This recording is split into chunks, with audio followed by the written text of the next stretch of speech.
I'm Kathy Scott, the principal here at Corona Del Mar High School. And as we begin our meeting, I would like to start with some very special introductions. So if you'll bear with us, we have a lot of special guests, and we thank all of you for being here with us this very important evening. So up on the stage with me, let me find my notes because my fear is I'm going to forget someone. We have a lot of our district personnel. It's our superintendent school board members. So I'd like to start with Dr. Fred Navarro is here with us, Karen Yelsey, school board member, Michelle Bartow, and Ashley Anderson are all school board members. Then we have on the back row is our secondary principals are here. We're all united in our efforts as we work together. So I'll start Dr. Jake Haley, Costa Mesa High School, Dr. Sean Bolton, Newport Harbor High School, Mike Halt from Estancia High School, Dr. Mike Shaka from Ensign Middle School, Dr. DePauli Pontes as from T. Winkle Middle School, Dr. Becky Gogol from Corona Del Mar Middle School, Dr. David Martinez from Early College, Mike Wagner from Back Bay Monte Vista, and Dr. Phil D'Agostino, our Director of Student Services, up on the stage with us. Then out in the audience, we have some very special guests from our community. And I forgot my other group up here. These will be all of our special guests tonight, and that's kind of the most important part of our meeting that you'll be hearing from. So I'll start with Rabbi Gerson Zilberman, Arlene Miller. We have Jeannie Pepper Bernstein and her husband Gideon Bernstein. We have Rabbi Peter Levy. Then we have our 4 student speakers. Will be Sarah Schoenbaum, Jordan Rosenberg, Maya Galante, and Solomon Sonnenschein. You'll be hearing from each of them individually in just a few moments. In our front row, and not in any order, I'll recognize our mayor, Diane Dixon, if you'll stand up. Thank you. Mayor Pro Tem Will O'Neill. Newport Beach City Council, Jeff Herdman. Also, Joy Brenner from Newport Beach City Council. Reverend Sarah Halverson from the Newport Mesa Irvine Interfaith Council, co-president. Pastor Eric Geiger from Mariners Christian Church. John Turner from Patrick's Foundation. We also have some of our law enforcement. We have our own Corona Del Mar SRO, Gary Clemente, somewhere. And then we also have one of our Newport Beach officers, Andrew Norton, joining us this evening. Hopefully I've gotten it. And we have a great group of teachers and students and parents, and we thank you so much for coming out this evening. Your presence tonight is a show of interest, not only of interest, but of support for the issues that we're all dealing with in light of the unfortunate and offensive incident that occurred this past weekend. I think we all can acknowledge that we've experienced a wide variety of emotions. We have been dealing with these such as shock, anger, disappointment, sadness, just to name a few. But our hope now is that we can all move towards steps of making a positive change in our community. The last thing we need to be doing is responding to this incident with anger and retaliation. We do not need any more inappropriate or offensive commentary on social media. There is a famous quote from Martin Luther King Jr. that we all need to draw upon this evening and as we move forward. Darkness cannot drive out darkness, only light can do that. Hate cannot drive out hate, only love can do that. This egregious incident and aftermath has definitely brought to the forefront that we as a school and as parents need and must address all acts of anti-Semitism, hate, and intolerance of others.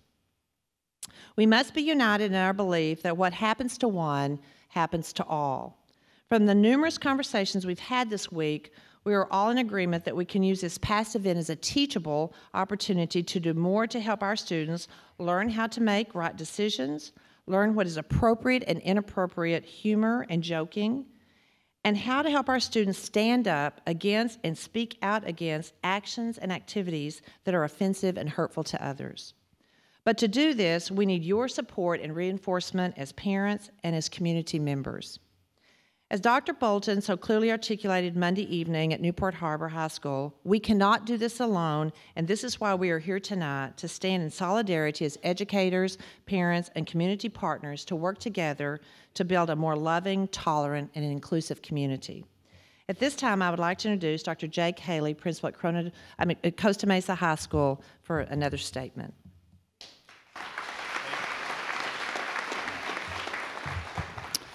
Good evening. So I want to lay the stage for tonight so you kind of know the purpose of why we're here and how the meeting is set up, and then also talk about some of our special guests. So the purpose is to update all community students on events leading up to today, to come together as a community, to hear from various student leaders, Rabbi Gersh Zilberman, Rabbi Peter Levy, Arlene Miller, and Jeannie Pepper Bernstein. And as Kathy Scott said, to continue our steps forward together, to begin to heal and share plans on how we move forward together as a community, school district, city, and hurting community.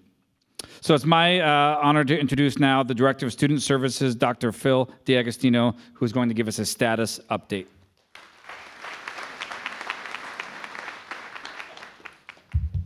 Thank you, Jake. Given the numerous speakers that are going to be addressing the community tonight, my comments will be brief. As you know, early Sunday morning after we received information about this incident, site administrators and district leaders immediately began working to find out what happened. We were also immediately committed to supporting our students, staff members, and site administrators, given how quickly this incident hit the public domain of our schools and our community. The district leadership worked over the weekend and is continuing to put in long days and nights to address what happened holistically. We are also grateful for the tireless efforts of our law enforcement partners who are working with us on these matters. It was important for the district to make its position clear early on, which is why our initial statement, which was released only hours after the alleged party had ended, took a strong and immediate stand against anti-Semitism and hate, and to be supportive to the students, families, and community that were and continue to be proudly impacted. But make no mistake, the district believes that hate and hate symbols like the swastika fly directly in the face of all that is decent and good, and we will continue to speak with a strong and united voice against anti-Semitism and hate. I can assure you that our efforts have been widespread, yet due to student confidentiality rights, we cannot comment about those who are alleged to have been involved in the incident. Finally, the district is committed to students and families, and you should know that we continue to welcome new information related to this incident and will promptly follow up with the appropriate people. Thank you very much.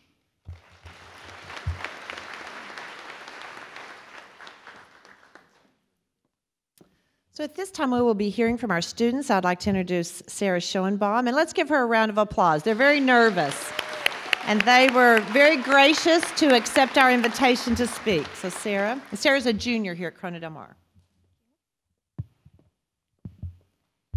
What angered me most about the acts that happened over the weekend was the fact that I wasn't surprised at all. This is one of many acts that have happened in our community, and you can't be blind to what's happening.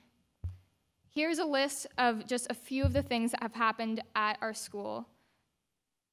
One of my friends had someone say, "I hate Jews" to them in German almost every day in class. The same person made jokes about their family being Nazis and killing her family. Another person had a swastika drawn on their backpack. There have also been several swastikas carved into desks and bathrooms at school. Another person that I know, during the reading of the book Night in 8th grade, someone else borrowed their book, and it was returned with pictures of swastikas drawn all over it. In history class, when we were learning about the Holocaust, someone asked, "Why do we need to learn about the Holocaust? It's in the past." Another teacher's room was defaced with swastikas. Another kid that I know joined the KKK, or tried to join the KKK as a joke online during lunch to see if they would let him in, and then right after made a gas chamber joke. And the one that probably a lot of you know is that Blaze Bernstein's killer went to CDM and was part of a neo-Nazi organization. Now, how are we as Jewish students expected to speak up when we're victim to these acts, when we don't know who actually has malicious intentions? when the worst case scenario isn't someone being mad at us that we told the teacher on them, but the worst case scenario is possible death. The lack of punishment for these people and the lack of us being able to speak up and put ourselves in this position has led to toxic normalization of these acts. Thank you.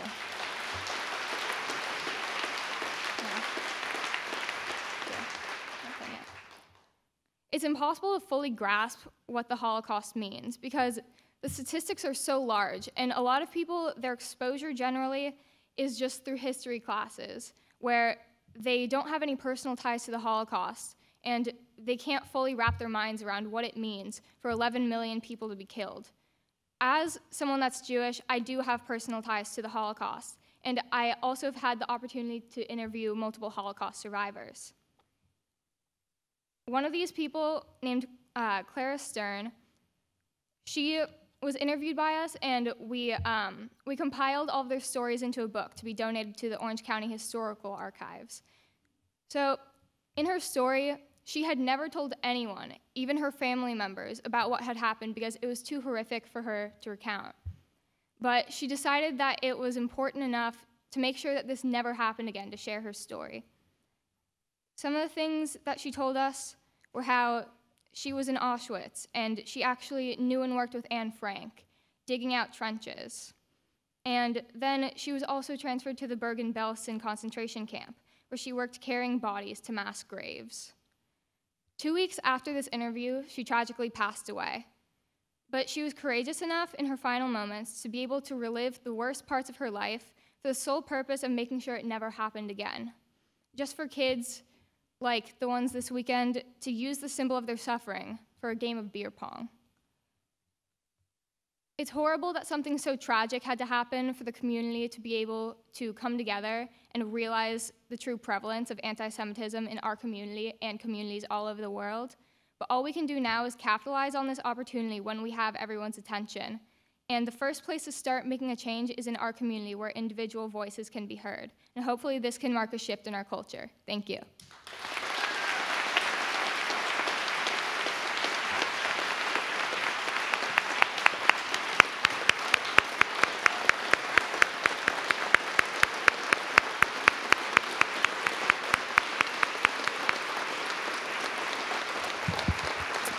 Now I would like to introduce Jordan Rosenberg, also a junior. If you'd like to come forward, please. Thank you.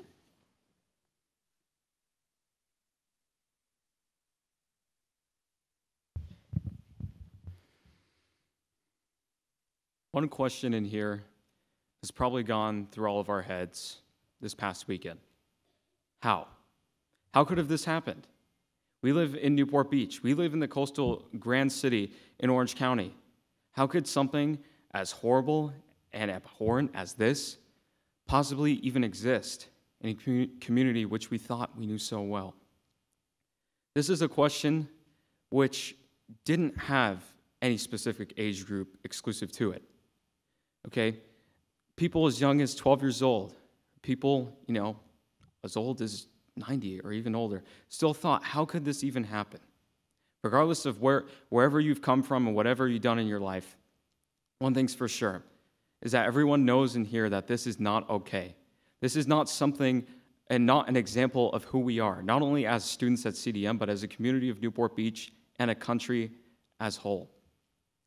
I think it's important to note that every one of us in here should understand that most of these kids were ignorant about this.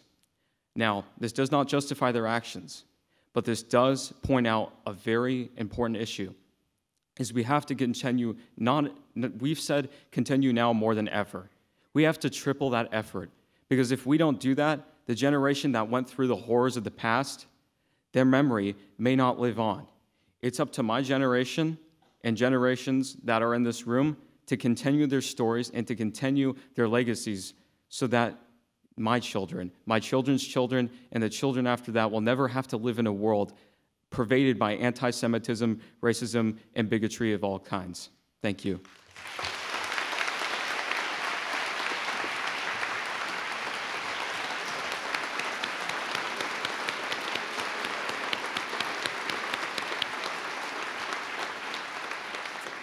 Now we have the privilege to hear from Maya Galante, also a junior here at Corona Del Mar High School.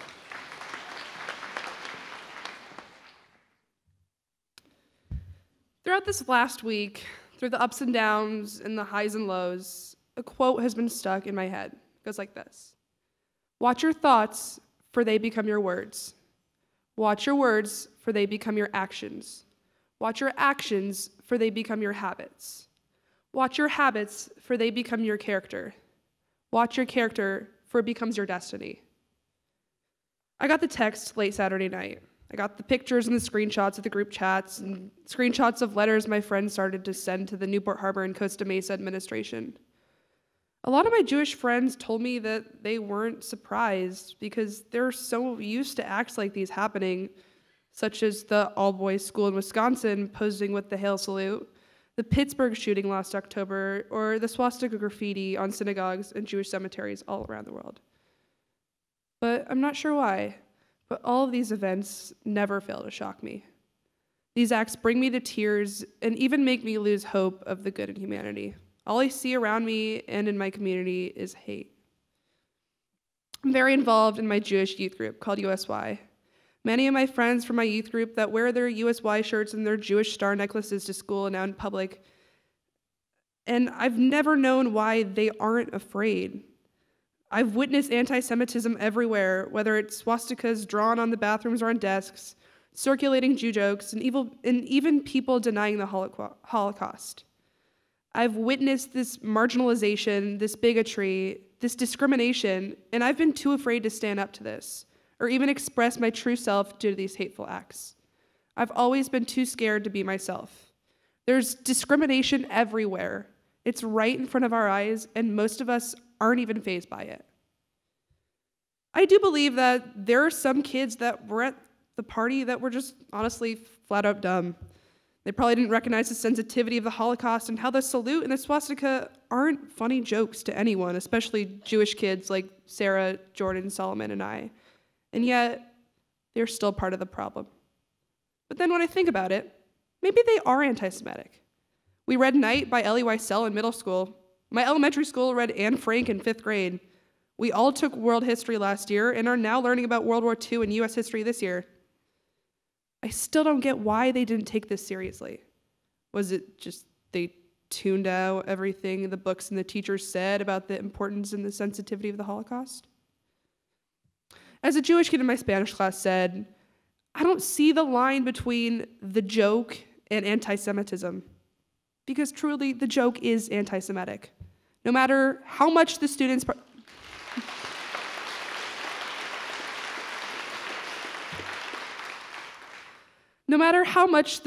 that participated in the horrible act say that it was a joke, the joke was racist. They're joking about the mass genocide of over 11 million lives and over 2,000 years of internalized Jewish discrimination. So yes, this happened. Now what? As I've seen, after a terrible act such as something like this happens, people will recognize the problem, post about it, say it was wrong, and then forget about it in a week or so. Why? How do we make sure it doesn't happen again? To be completely honest, I don't know. I know right now that the kids at the party are being taught by the importance of the Jewish history and culture by rabbis all over Orange County. That's great, right? I think so.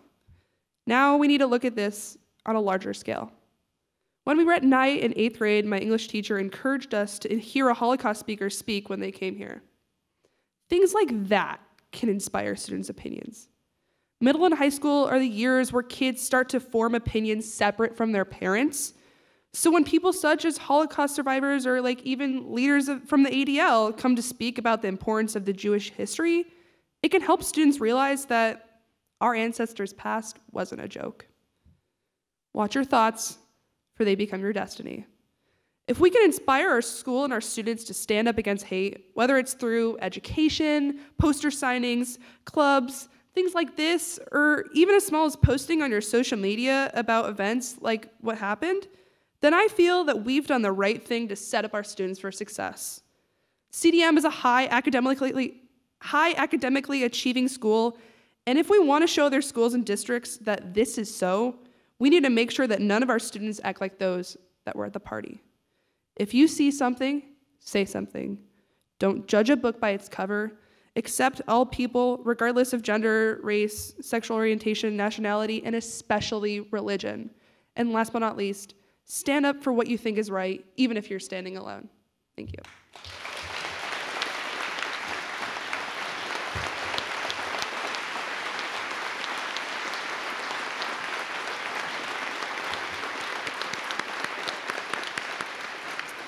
And now we'll hear from our senior, Solomon Sonnenschein.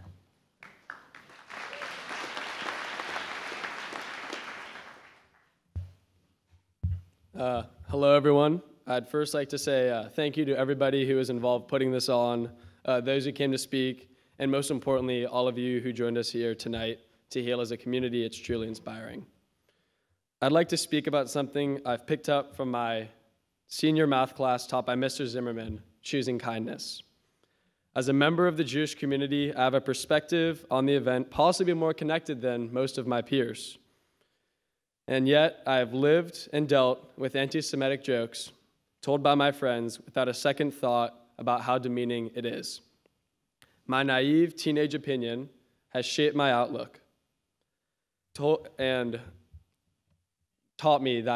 tried to teach me that individual incidents have no greater output on the world than any other conversation I'd have. However, I've learned this is utterly false and have now seen the implications. I believe every student in the photo was normalized to joking about the Jewish culture. It's what brought them to think that the swastika and Hal position were not as abhorrent as many of us believe them to be. I understand that little incidents of messing around add up, and it's time to stop the cycle. So what can we do? Well, you only have to think for about 5 seconds once to understand why any joke may be unacceptable. History, sensitivity, and common sense typically help when considering what to make your punchline. Moreover, we can stand up for what we believe in. I don't know if everyone has the courage in them to disagree with 15, 20, 30 dissenters, but I hope we could all do something. Whether it's walking out, disrupting the scene, or outright ending a precarious situation, everyone can make a difference. We can all be leaders. Leaders do what's right, even if it means going against friends, peers, or coworkers. Leaders stop an anti-Semitic joke before it comes out, break up the table before the cups can be placed, and leaders stop the photo from being taken. Most importantly, leaders choose kindness. Choosing kindness is a lifestyle.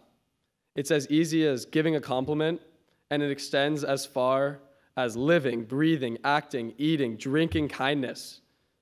It also means not dehumanizing other religions and their followers. It also may entail not demeaning and attacking those who have made a mistake, no matter how terrible. We all feel and have felt outraged, and we must choose kindness in principal action and in initial response. We can choose kindness always. Thank you.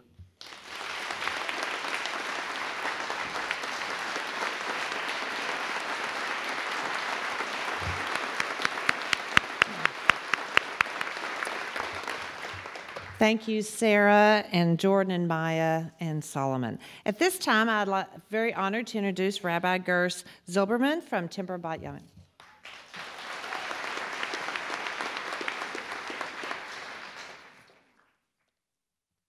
I'd like to start by thanking the school administration, leadership, the district leadership for the seriousness with which they've taken this issue and for not only getting onto this so quickly, but so clearly and unequivocally condemning the actions that took place this past weekend. If I could just point out that looking around, I see a lot of members of my Temple Bat Yam community, as well as the broader Jewish community and others. I know we have our current president and immediate past president of Temple Bat Yam here. It's lovely to have them, Kobe Sonnenschein and Patty Sebron. And I just want to remind our Temple Bat Yam members that we do have services every Friday night. You know who I'm looking at.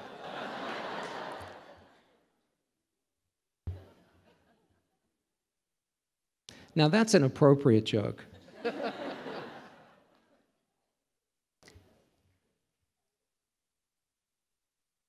When my grandmother was 14, her life changed. She didn't get to go to high school.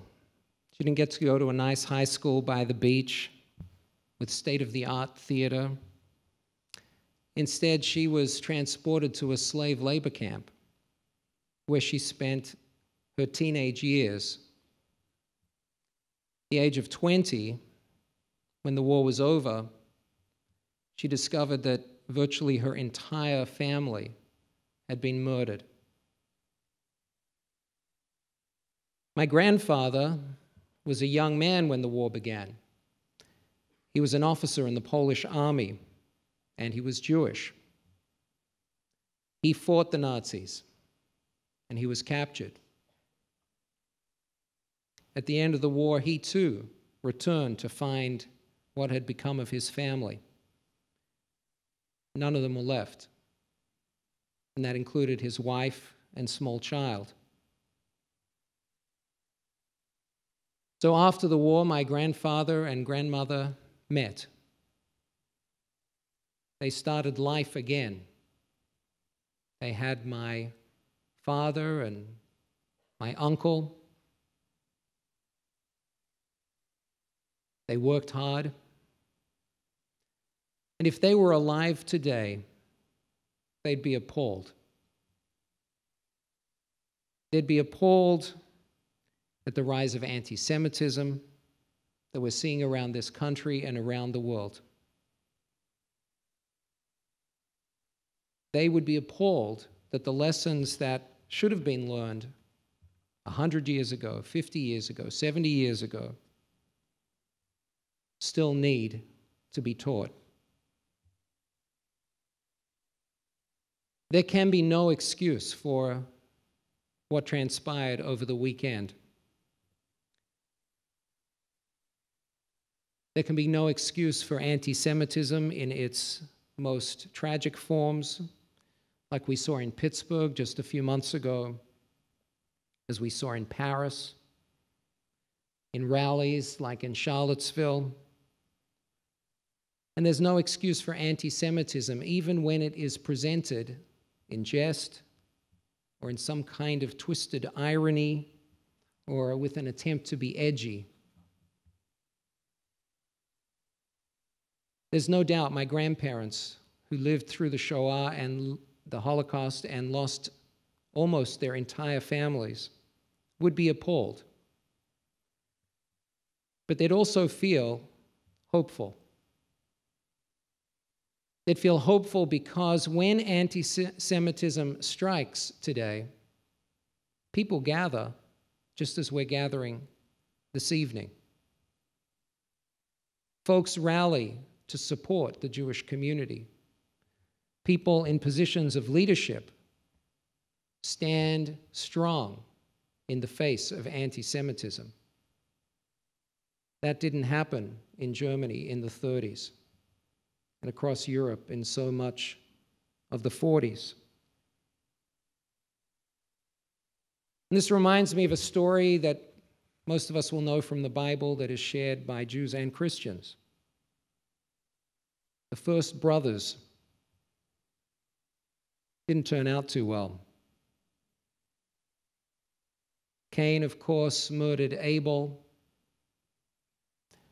And in one of the most searing narratives of the entire biblical canon,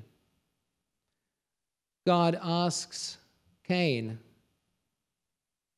about the location of his brother. Cain's response, "Am I my brother's keeper?"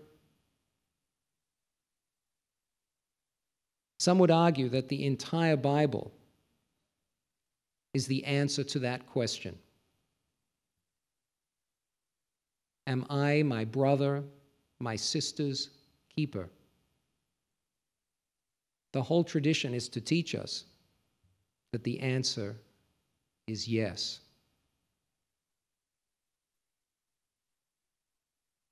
We are our brothers and sisters' keepers.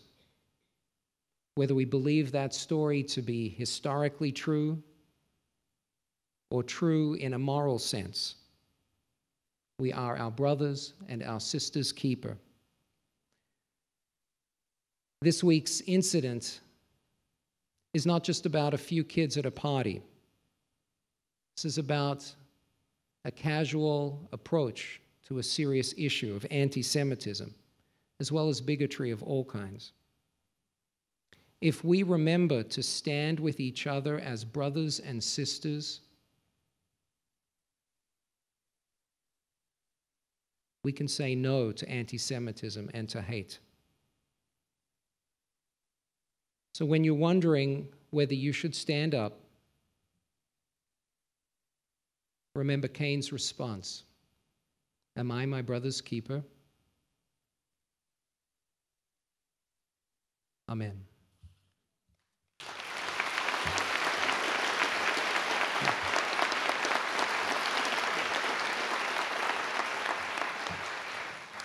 I'd like to invite now Arlene Miller, who is the CEO and President of Jewish Federation and Family Services of Orange County.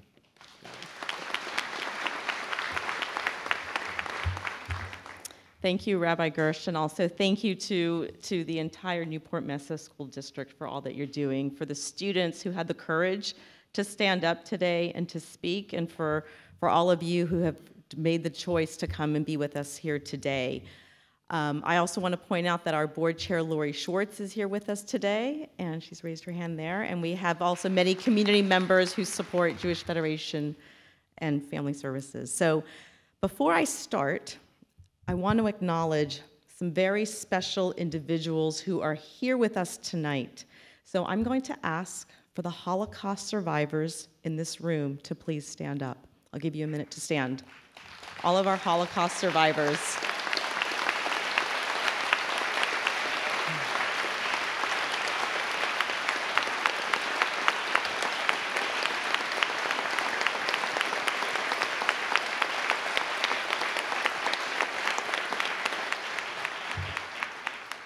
I'm also going to ask that children of survivors and grandchildren of survivors please stand.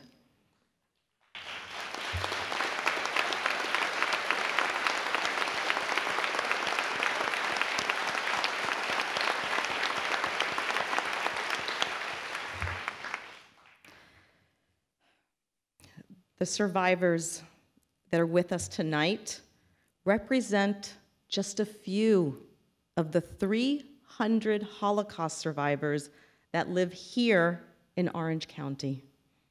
They range in age from 73 to 104 years old, and 15 to 20% of them are under the age of 80. So if you do the math, you can figure out that our Holocaust survivors are going to be with us for many more years. About 25% of them live below the poverty level, and many more at risk, which means they depend on others for their daily needs. So Jewish Federation and Family Services provides ongoing care for around 200 of our survivors in Orange County. We are here to make sure they have food on the table. We are here to make sure they can get their medicine. We're here to make sure that they get the dental, vision, and hearing care that they need. We provide transportation to get them to their doctor visits in the grocery store. And most importantly, like we're here tonight, we make sure that they are not alone. Our goal, thank you.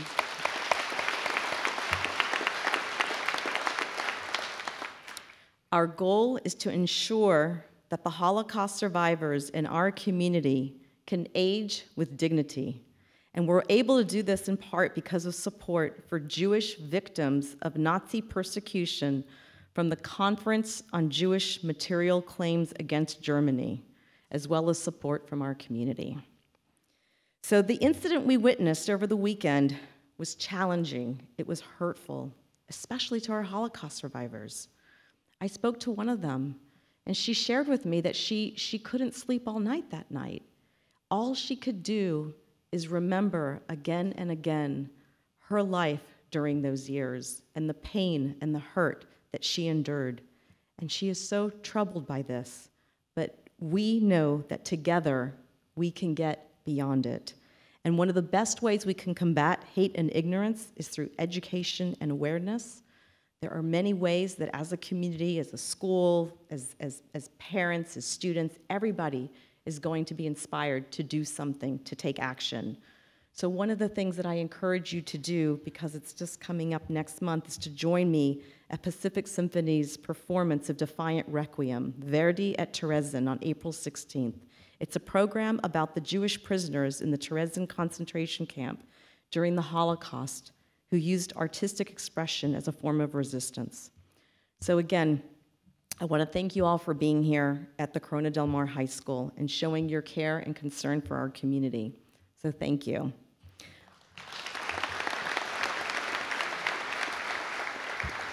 And now I'd like to introduce Rabbi Peter Levy. He is the Regional Director of the Orange County Long Beach Office of the Anti-Defamation League, also known as the ADL.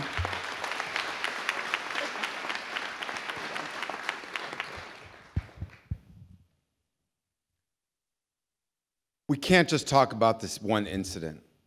Hearing our 4 students, and we probably could have heard 40 students, and they could have been not just Jewish students, but African American Black students, gay, lesbian, bi, and trans students, Persian students, Muslim students, students from foreign countries, students who spoke Spanish, students who somehow got a message they didn't belong. The frightening thing is that what looked like one thunderclap on Saturday night is a hurricane. And there is so much hate. And we got to know exactly what it is so we can do something about it.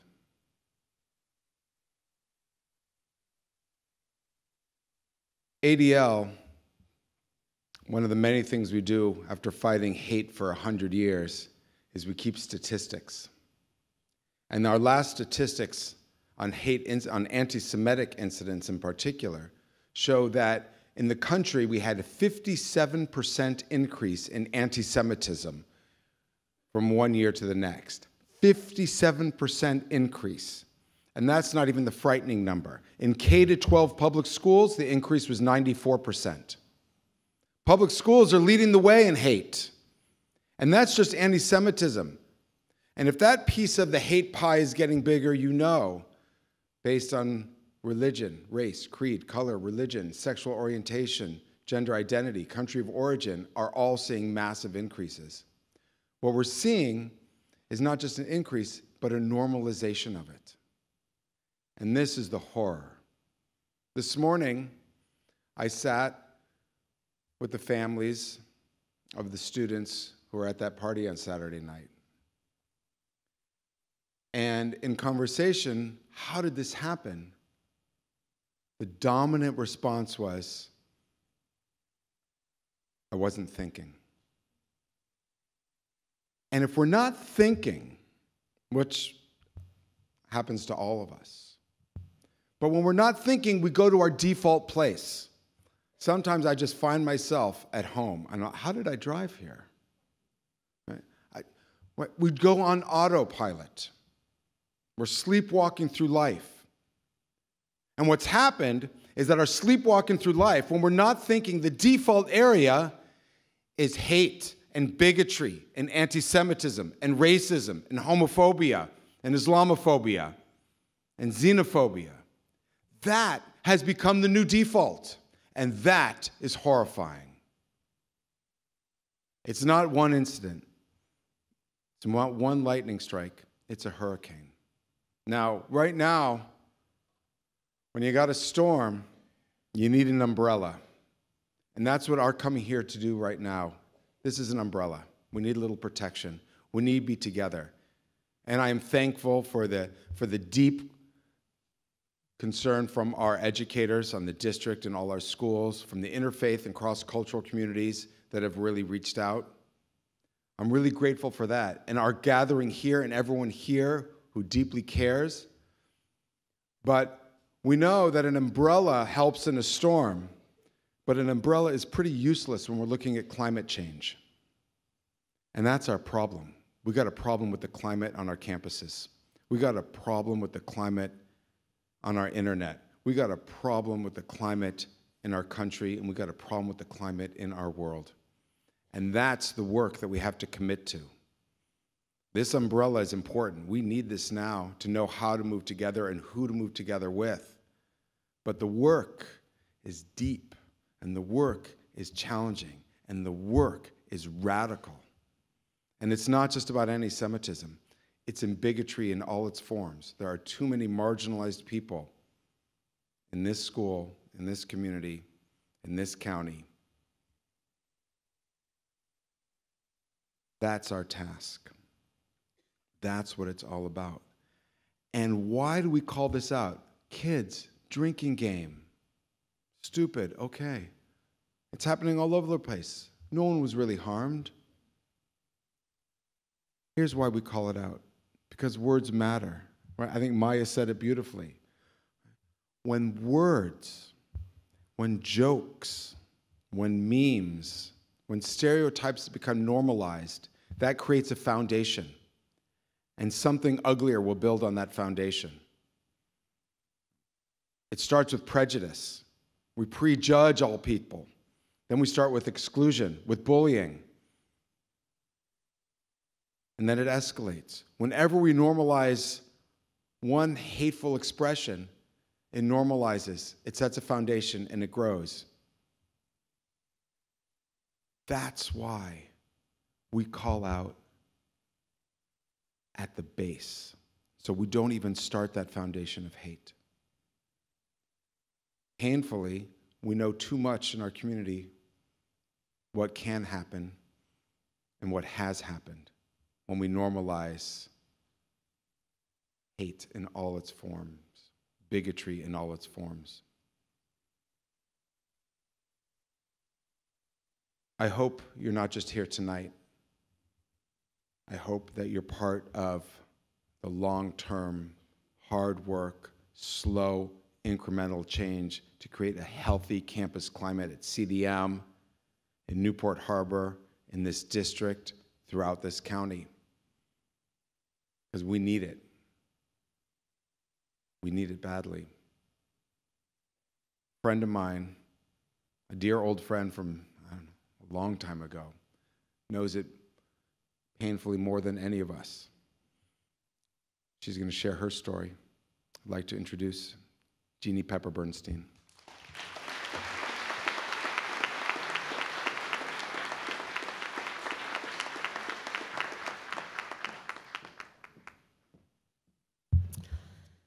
I wish I wasn't here tonight for a lot of reasons. I see a lot of people I know here tonight. And for those of you who I don't know,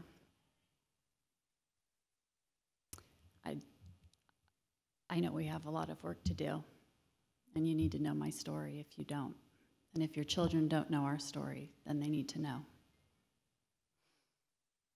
It is in this very community that the man charged with my son's murder grew up.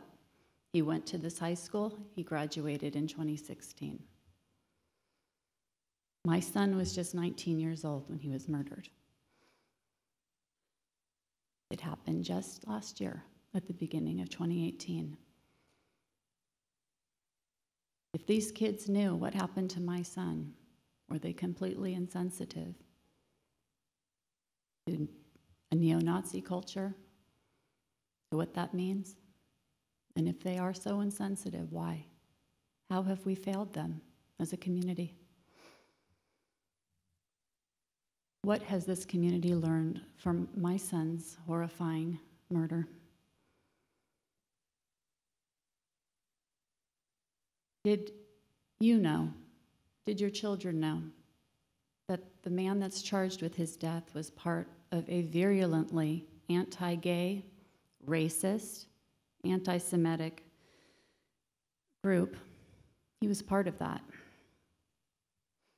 If we learn nothing else from this, from what happened on Saturday night, and what happened to my son, we have to teach our children that bigotry in all forms is wrong. There is clearly an atmosphere here I don't know if it's county-wide or if it's just here, that is condoning the marginalization of people that are different. And this must stop. Do more. If you don't know why this happened, then you are not doing enough. I am telling you, this is about ignorance. This is a learning opportunity for all of us. We know that the children that did this are remorseful, and we know that they've been educated. But there are still many more people in this community, children that are much younger, that can learn from this incident and from what happened to us. And I encourage all families and educators in this community to change this atmosphere. I know that I'm preaching to the choir here because you are all here because you care. The people that don't care are not here tonight, and those are the people that we have to reach. Please, those are the people we have to reach.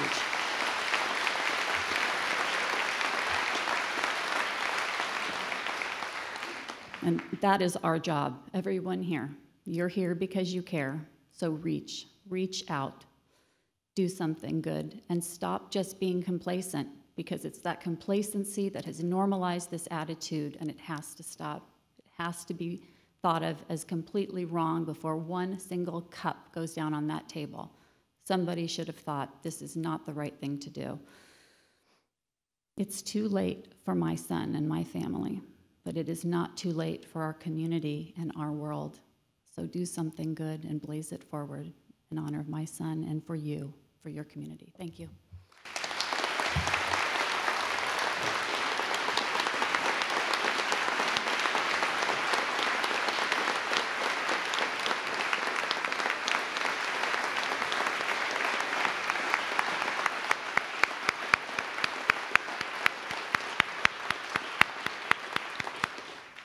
Jeannie, thank you, and Gordon, for sharing your story and bringing home a very powerful message with that. We're very fortunate in this community to be a part of Newport Mesa Unified School District.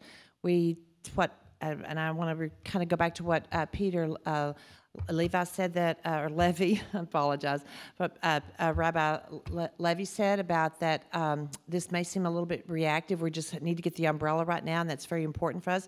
But we're moving in a proactive manner, and we're very excited about that. This incident has brought it all to the forefront, and we're working, and I'm very honored to introduce our school board of trustee, Karen Yelsey, who represents Corona Del Mar Zone. She's going to come now and address you in the direction of what the district is wanting to do. So, Karen, please come forward. Thank you. Thank you, Kathy. The question on everyone's mind now is, what's next? We surely don't have all the answers or even have a specific detailed plan yet, but we do have a vision. I'm speaking this evening as a board member on behalf of Board President Metoyer, who could not be here, but also as a parent and a member of the Jewish community. At our regularly scheduled board meeting this Tuesday, March 12th, an item will be placed on the agenda to recommend that we direct Superintendent Navarro to convene a Board of Education Human Relations Task Force resulting from recent events that will determine the best course of action to help educate not only our students, but also parents, teachers, and the broader community as we work together to fight anti-Semitism and bigotry in all forms.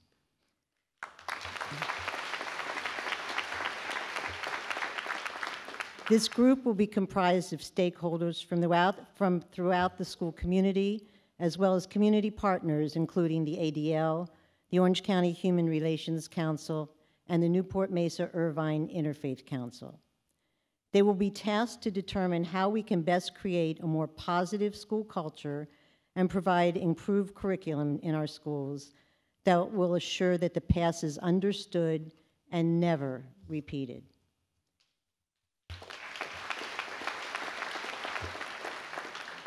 And importantly in this process, we will listen to our students. We want all students who have ever felt marginalized to have a voice and know they have a forum to be heard. And finally, I speak to all our parents as a parent myself. It behooves each of us to have conversations in our homes about racism and bigotry of all forms. We ask that you partner with us in helping your students make good decisions, always use good judgment, and teach them to feel empowered to stand up for themselves. Thanks.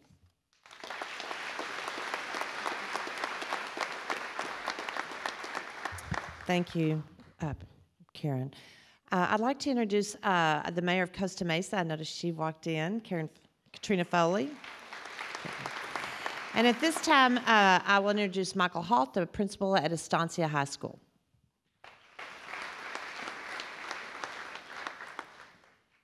Thank you, Kathy. On behalf of the Newport Mesa Unified School District, I'd like to thank everyone for their attendance and support this evening. As educators, parents, students, and community members, we must stand united against anti-Semitism, xenophobia, bigotry, in any form. We look forward to working with you to empower our students and empower your children to be upstanders, willing to speak out against hate and injustice whenever they see it. And we look forward to taking the important next steps in learning, healing, and improving together.